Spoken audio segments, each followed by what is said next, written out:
Ada dua pohon yang memiliki kemiripan. Yang pertama namanya pohon bambu. Yang kedua namanya pohon tebu. Bambu dan tebu itu sama-sama pohon yang berbuku-buku. Hidupnya juga sama dalam sebuah rumpun.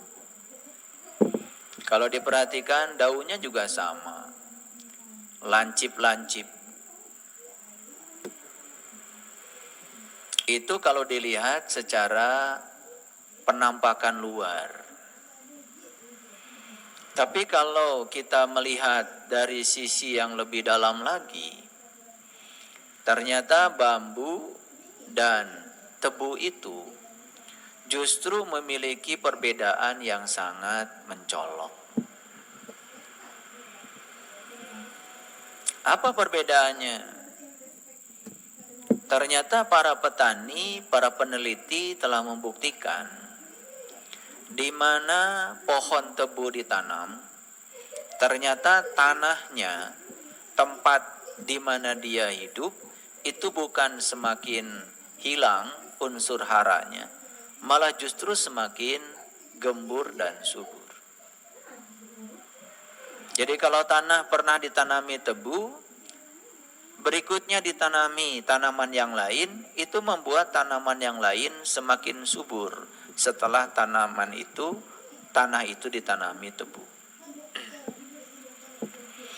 Coba perhatikan ya, kalau rumpun bambu, hampir di sekitar rumpun bambu tidak boleh ada tanaman lain yang hidup. Karena bambu itu ya ada kecenderungan untuk membuat tanah semakin tandus. Unsur haranya itu semuanya diambil sama bambu.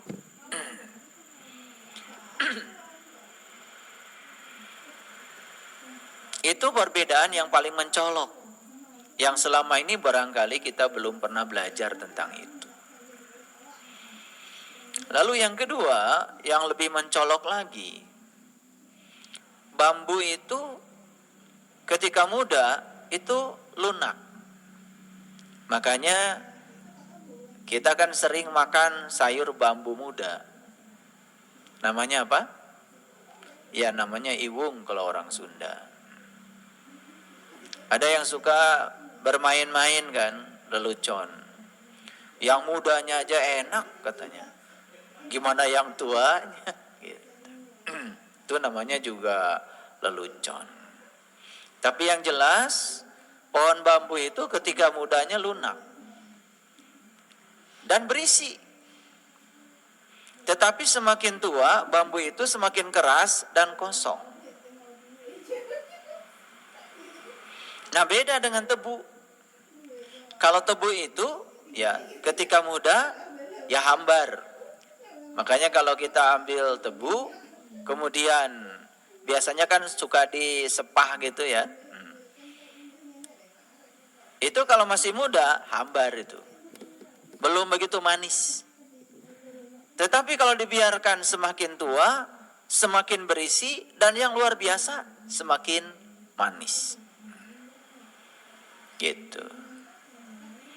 Jadi jangan heran ya, kalau ya ketika seseorang yang sedang belajar, belum menjadi pakar, belum profesional, masih tawar, biasanya ya daya jualnya juga beda dengan yang sudah manis, yang sudah profesional. Itu kan hukum alam biasanya. Nah itu adalah hal-hal yang mencolok ya, perbedaan antara bambu dan tebu. Walaupun sebetulnya dari sisi lain masih ada kelebihan yang gak mungkin saya bahas di sini, karena ini bukan pelajaran bambu dan tebu. Ini bukan kajian bambu dan tebu sebetulnya. Saya cuma mengambil analogi saja. Mengapa saya membandingkan bambu dan tebu? Sebetulnya sekedar untuk mengingatkan kita dalam hidup ini ada dua pilihan. Kita mau jadi bambu atau mau jadi tebu, ya semua terserah kita. Ini bukan soal takdir. Apakah semakin menua kita semakin keras? Apakah semakin menua kita semakin kosong? Atau semakin menua kita mau semakin manis? Semakin menua kita semakin berisi? Yaitu pilihan ada pada kita. Apakah kita menjadi tua semakin bijaksana atau semakin tua semakin kekanak-kanakan?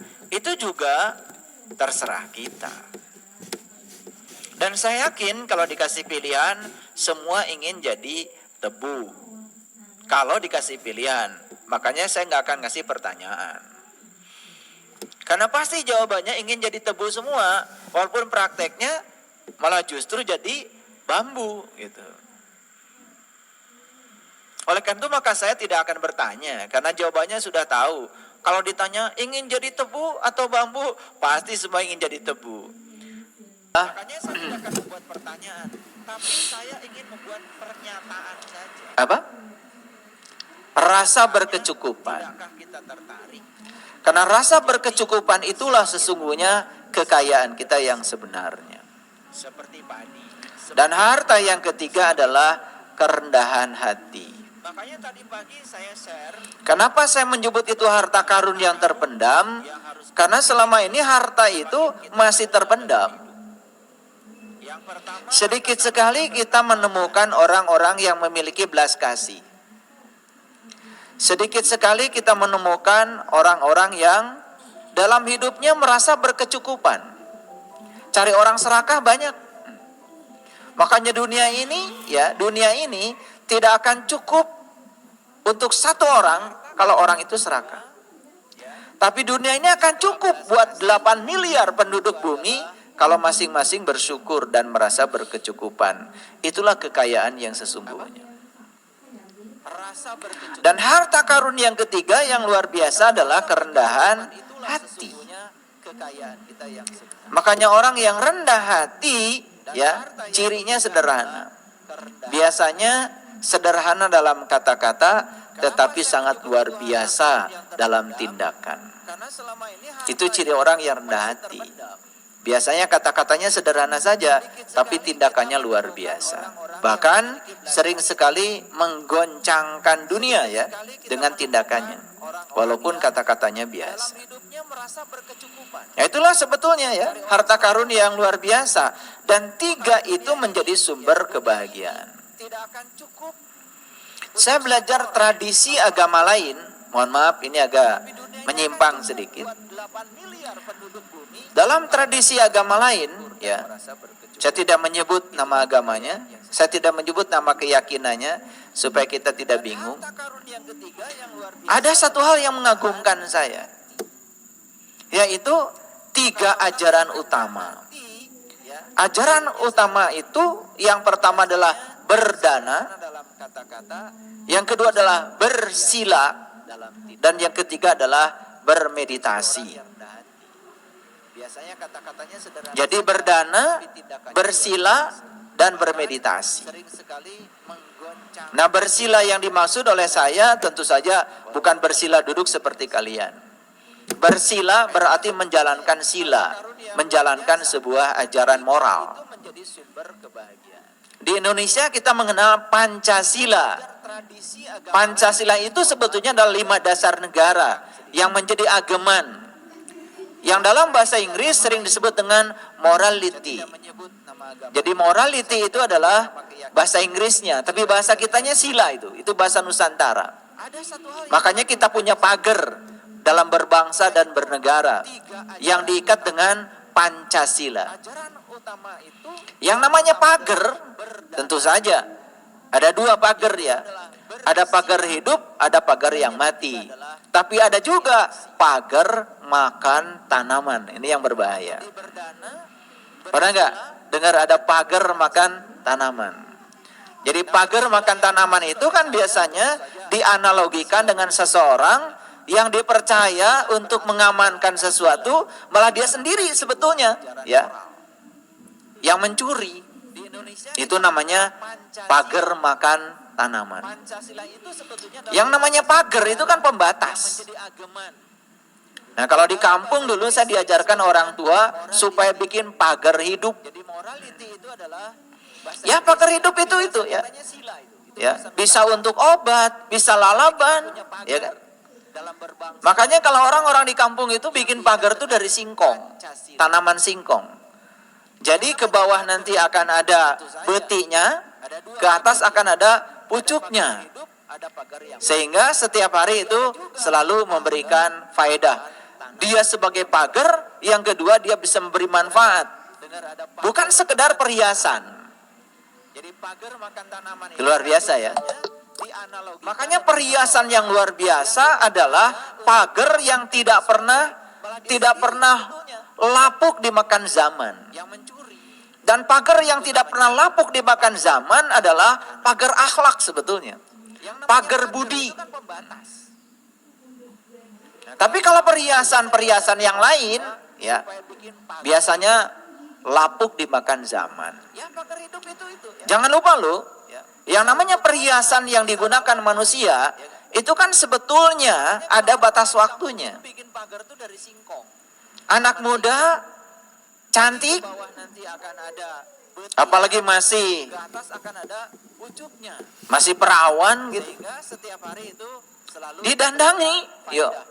Dikasih bedak macam-macam, cantik, tambah cantik. Tapi sudah tua nenek-nenek dibedakin kayak gitu, malah jadi kayak kuntilanak. Betul nggak? Itu.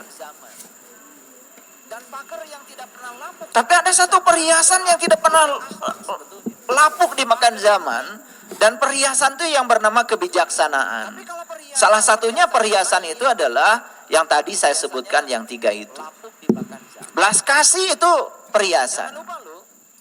Rasa berkecukupan itu perhiasan. Karena orang yang merasa berkecukupan berikutnya pasti akan murah hati.